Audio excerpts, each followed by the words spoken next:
ನಮಸ್ಕಾರ. ಇದು GV63 update channel.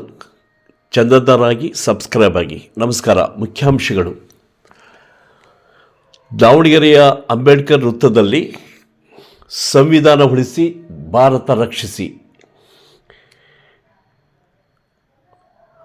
ಜಾಗತಿಕ ಲಿಂಗಾಯತ ಮಹಾಸಭಾ, ಶರಣ ಸಾಹಿತ್ಯ ಪರಿಷತ್ತು, ಜಾಗೃತ ಭಾರತ ವಿಚಾರ ವೇದಿಕೆ ಹಾಗೂ ಶರಣ ಸಾಹಿತ್ಯ ಪರಿಷತ್ತಿನ ಹಲವಾರು ಪದಾಧಿಕಾರಿಗಳು, ಪ್ರಗತಿಪರ ವಿಚಾರವಾದಿಗಳು, ಹಲವಾರು ಪ್ರಗತಿಪರ ಸಂಘಟನೆಗಳ ಮುಖಂಡರುಗಳು ಭಾರತದ ಇಂದಿನ ಪರಿಸ್ಥಿತಿಯನ್ನು ಅವಲೋಕಿಸುತ್ತಾ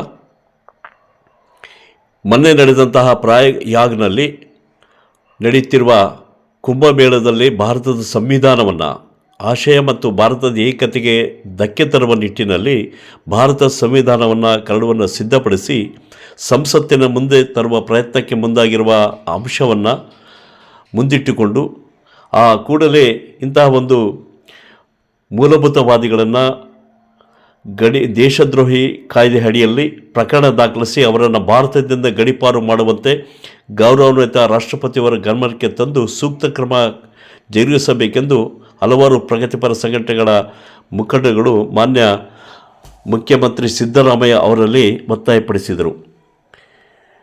ಪ್ರತಿಭಟನೆಯಲ್ಲಿ ರಾಜ್ಯ ಕಾರ್ಯದರ್ಶಿ, ಜಾಗತಿಕ ಲಿಂಗಾಯತ ಮಹಾಸಭಾದ ಮಹಾಂತೇಶ್ ಅಗಡಿ, ತಾಲೂಕು ಘಟಕದ ಅಧ್ಯಕ್ಷ, ಶರಣ ಸಾಹಿತ್ಯ ಪರಿಷತ್ನ SP Rudragouda Gopnal, doctor KH Obalesh, ಸಂಚಾಲಕರು, ಜಾಗೃತ ಭಾರತ ವಿಚಾರ ವೇದಿಕೆ ಹಾಗೂ ಸಂಪಾದಕರು ಅಸ್ಮಿತೆ ಹರಿವು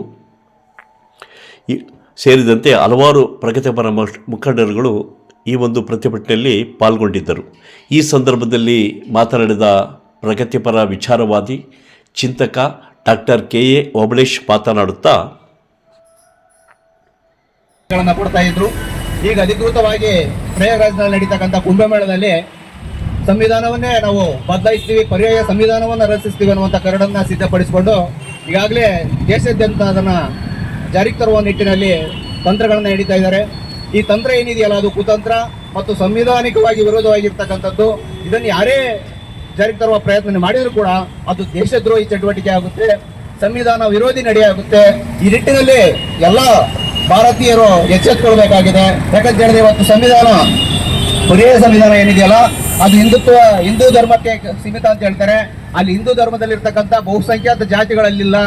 ಎಲ್ಲ ಜಾತಿಗಳನ್ನೇ ವಿಶೇಷವಾಗಿ ಅದು ಹಿಂದೂಗಳನ್ನ ಕೊಲ್ಲುವಂತ, ಹಿಂದೂಗಳನ್ನೇ ವಿಶೇಷವಾಗಿ ಹಿಂದೂಗಳಲ್ಲಿರ್ತಕ್ಕಂಥ ಹಲವಾರು ಬಹುಸಂಖ್ಯಾತ ವರ್ಗಗಳನ್ನ ನೇಣಿಗೆ ಹಾಕ್ತಕ್ಕಂಥ ಒಂದು ಸಂವಿಧಾನ ಅದು. ಅದನ್ನ ಎಲ್ಲರೂ ಅರ್ಥ ಮಾಡ್ಕೊಳ್ಬೇಕಾಗಿದೆ. ಹಾಗಾಗಿ ಏನು ಮನುವಾದಿಗಳು ನಿರಂತರವಾಗಿ ತಮ್ಮ ತಂತ್ರವನ್ನು ಎಣಿತಾ ಇದ್ದಾರೆ, ಅದು ಹಿಂದುತ್ವದ ಮೂಲಕ ಜಾರಿಗೆ ತರುವ ಪ್ರಯತ್ನ ಮಾಡ್ತಿದ್ದಾರೆ. ಹಿಂದೂಗಳನ್ನೆಲ್ಲ ನಾವು ಒಂದುಗೂಡಿಸ್ತೀವಿ ಅಂತ ಹೇಳ್ತಿದ್ದಾರೆ. ಅಲ್ಲಿ ಹಿಂದೂಗಳನ್ನು ಒಂದುಗೂಡಿಸೋ ಕೆಲಸ ಮಾಡ್ತಿಲ್ಲ. ನಿಜವಾದ ನಿಜವಾದ ಭಾರತೀಯರನ್ನ ಕೊಲ್ಲುವಂತ ಒಂದು ತಂತ್ರ ಆಗಿದೆ ಅನ್ನುವಂಥದ್ದನ್ನ ನಾವೆಲ್ಲ ಎಚ್ಚೆತ್ತುಕೊಳ್ಬೇಕಾಗಿದೆ.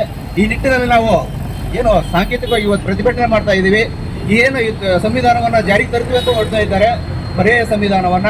ಅದು ಯಾರೇ ಜಾರಿಗೆ ತರೋ ನಿಟ್ಟಿನಲ್ಲಿ ಕಾರ್ಯಯೋಜನೆ ರೂಪಿಸಿದ್ರು ಕೂಡ ಅವ್ರ ಮೇಲೆ ದೇಶದ್ರೋಹಿ ಚಟುವಟಿಕೆ ಅಡಿಯಲ್ಲಿ, ಕಾಯ್ದೆ ಅಡಿಯಲ್ಲಿ ಅವ್ರನ್ನ ಗಡೀಪಾರು ಮಾಡಬೇಕು, ಅವ್ರ ಮೇಲೆ ಉಗ್ರ ಕಠಿಣ ಶಿಕ್ಷೆಯನ್ನು ವಿಧಿಸಬೇಕು ಅನ್ನೋ ನಿಟ್ಟಿನಲ್ಲಿ ನಾವು ಇವತ್ತು ಮುಖ್ಯಮಂತ್ರಿಗಳ ಮೂಲಕ ರಾಷ್ಟ್ರಪತಿಯವರ ಗಮನಕ್ಕೆ ತರುವ ಪ್ರಯತ್ನ ಮಾಡ್ತಿದ್ದೀವಿ. ಇದು ಸಾಂಕೇತಿಕವಾಗಿರ್ತಕ್ಕಂಥ ಒಂದು ಹೋರಾಟ. ಈ ಹೋರಾಟ, ನಮ್ಮ ಹೋರಾಟ ನಿರಂತರವಾಗಿರುತ್ತೆ. ಎಲ್ಲವರೆಗೂ ಅವರು ಅದನ್ನು ಕೈ ಬಿಡಲ್ವೋ ಅಲ್ಲಿವರೆಗೂ ನಮ್ಮ ಹೋರಾಟ ಇರುತ್ತೆ. ಅದೇನಾದ್ರು ಮುಂದುವರೆದಿದೆ ಆದರೆ ನಮ್ಮ ಹೋರಾಟ ಭಾರತದಾದ್ಯಂತ ಇವತ್ತು ಜಾರಿ ಬರ್ತಿದೆ ಅನ್ನುವಂಥದ್ದನ್ನು ಹೇಳೋದ್ರ ಮೂಲಕ ಯಾರೇ ಕಿಡಿಗೇಡಿಗಳು ಈ ಕೃತ್ಯದಲ್ಲಿ ಭಾಗಿಯಾಗಿದ್ರು ಕೂಡ ಅವ್ರ ಮೇಲೆ ಸರ್ಕಾರ ಅನ್ನುವಂಥದ್ದು ಕಠಿಣ ಕ್ರಮವನ್ನು ಕೈಗೊಳ್ಳಬೇಕು.